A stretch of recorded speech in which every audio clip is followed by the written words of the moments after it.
was here on a busy road in the Philippines' capital where Mary Ann Domingo's fight for justice began. Grieving for her husband and son, killed in their home by police, she passed by this building and saw a sign with the word justice. Pakiramdam ko, dito yung sagot na may paglabang ko yung karapatan ng mag-ama ko. Kaya napakalaking pasalamat ko na dito ko pa pala makakamit yung justisya. Dito pa rin yung makakatulong sa akin na kahit mahirap, pwede palang lumaban. The banner had been placed by a church-run non-profit. In 2016, they began helping women like Mary Ann, victims of a drug war waged by then Philippine President Rodrigo Duterte.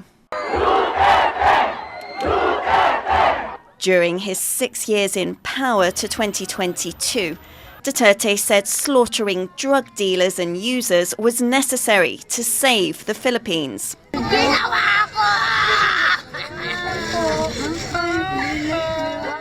And you bleed for those son of a bitch? Ilan? 3,000? I will kill more. If only to get rid of drugs. The strongman now sits in custody in The Hague, the first former Asian head of state to face prosecution at the International Criminal Court. His alleged crime, that while he was president and before that mayor of Davao City in the south, he committed the crime against humanity of murder.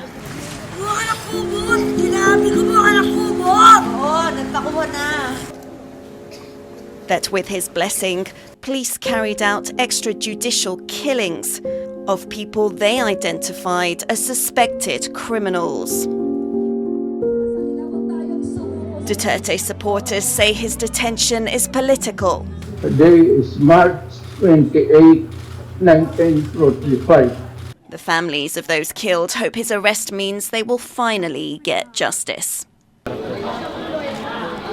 Activists and the International Criminal Court, or ICC, prosecutor say up to 30,000 people were killed in the drug war.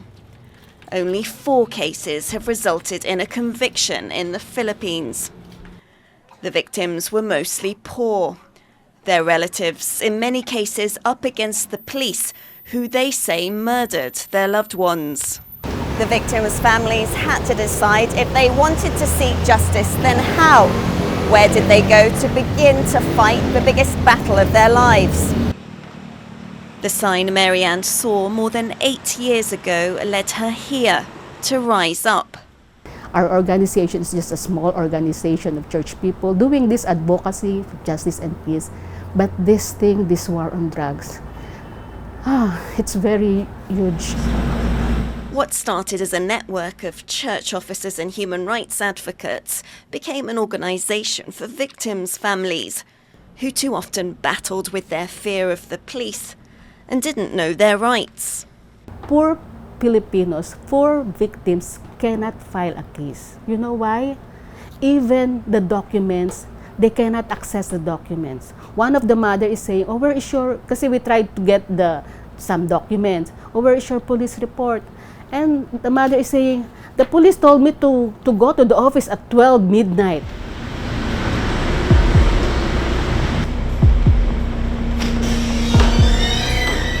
Mary Ann fought against the odds, getting all the documents she needed so Rise Up could help her file a case, alleging police burst into her home, ordering her husband, Luis Bonifacio, to kneel, while their 19-year-old son, Gabriel, pleaded for their lives. In June 2024, a court in Caloocan City found 4 low-ranking police officers guilty of homicide. But those police officers were given bail to appeal their convictions. Sa totoo lang bilang isang, di ko naman binababang pagiging mahirap po, pero nais ko pa rin itaas ang dignidad namin mga mahirap na hindi lang pwede kami manahimik. Kailangan pa rin namin lumaban. kailangan pa rin namin ipaglaban ang karapatan namin bilang isang tao. Kaya doon ako naglakas loob. In 2018, 2 years into the drug war, Rise Up filed a complaint in the International Criminal Court, accusing Duterte of murder and crimes against humanity, one of dozens of similar petitions the court received. In March 2025, the ICC, a court of last resort, issued an arrest warrant. Already 3 years out of power, Duterte was arrested as he returned to the Philippines from a long weekend in Hong Kong. A stunning moment many Filipinos never expected to see. Within hours, he was on a plane to The Hague.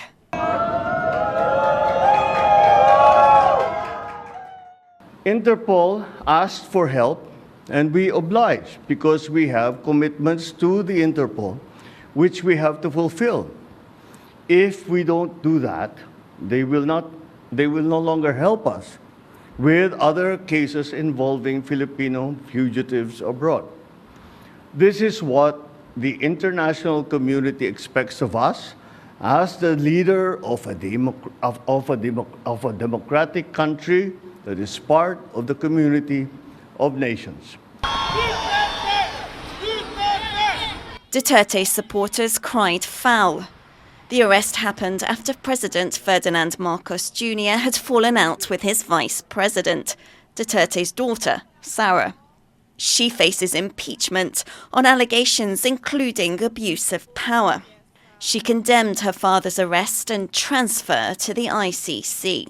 If you talk to lawyers, they call it extraordinary rendition, but for a family member like me, that's kidnapping. Yeah. That's forcibly taking my father to another country. The arrest has polarized the Philippines. In March, tens of thousands of supporters marked Duterte's 80th birthday in his home city of Davao. Here, he's known as the Punisher for being tough on crime during 2 decades as mayor. In May, as Duterte sat in ICC custody, the people of Davao elected him again as mayor in the country's midterm elections. And it's not just in Davao where people would vote for him again. Former President Duterte still has widespread support among many in the Philippines who say he made them feel safer. In neighborhoods like this one, residents say drug dealing was a visible problem here, but that the crime rate went down during his time in power. That perception has lingered, even though the current government of President Marcos says the crime rate has fallen. We're very safe ng Duterte's time kasi, di ba, makakahinga ka, makakatulog ka ng mahimbing, walang mga magnanakaw. Sa drugs po, mas lumala. Mas lumala ngayon, unlike nung kay Tatay Digong pag sinabing, may kasalanan yan, drug addict yan, patayin nyo. Ngayon po, parang drug addict yan, o sige, mabuhay lang kayong payapa. But just a few meters away, at the food stall, a family still in mourning. Joseph Bursey's brother was shot dead at age 47. In June 2020. He had just come back from a jog. He was brutally killed by three gunmen. They were sitting there. Bursey said his brother was a former drug user, but had turned his life around and become a community counsellor. He thinks, more broadly, the drug war targeted the wrong people. Hindi naman mga drug pusher na drug lord na yung pinapatay. Puro mga street ano lang. Eh gusto na yung talagang malaking isda, talaga yung ang nahuhuli.